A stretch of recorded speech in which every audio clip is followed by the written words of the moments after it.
Alright, this is my top 5 running backs in the NFL for 2012.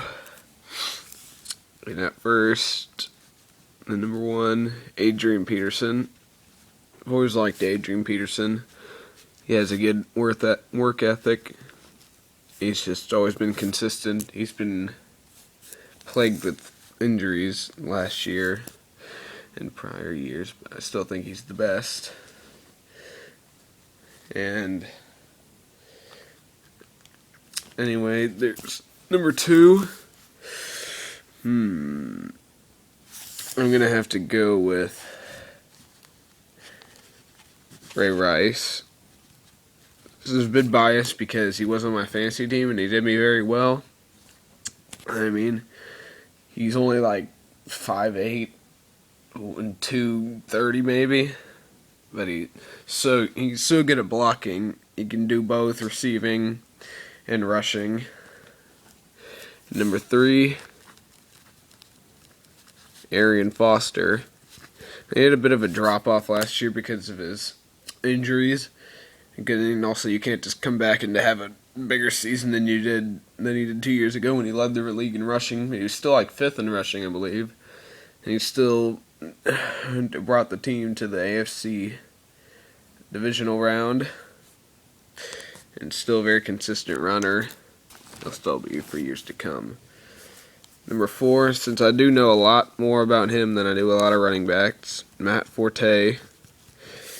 He provided last year and the prior years about 50% of the offense, receiving and rushing. He was the team's leading rusher and leading receiver for like 2 or 3 years in a row.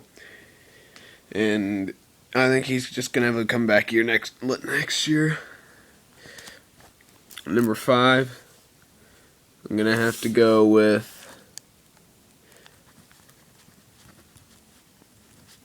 Maurice Jones-Drew. He's kind of like Ray Rice, I believe. Just a little bit of a better blocker, though. But he's really consistent, too. No one really pays attention to him just because he's down in Jacksonville, and Jacksonville's been really struggling.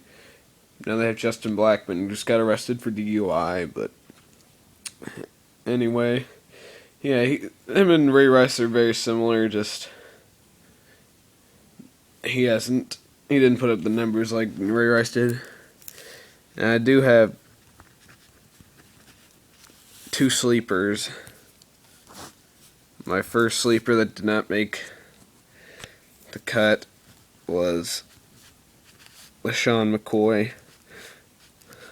That's just because I don't think he's really proved himself yet to be a top 5 back. He just had a really good year last year, led the league in rushing. And number 2, if he can stay healthy, he's definitely a top 5 back. Steven Jackson. He's so powerful. He's been kind of plagued with leg injuries, knee injuries, ankle injuries, but if he can stay healthy next year, he'll definitely be a top 5 back. He's got the power and the speed to be the perfect back. And that's it for this video. I'm about to do a receiver one now.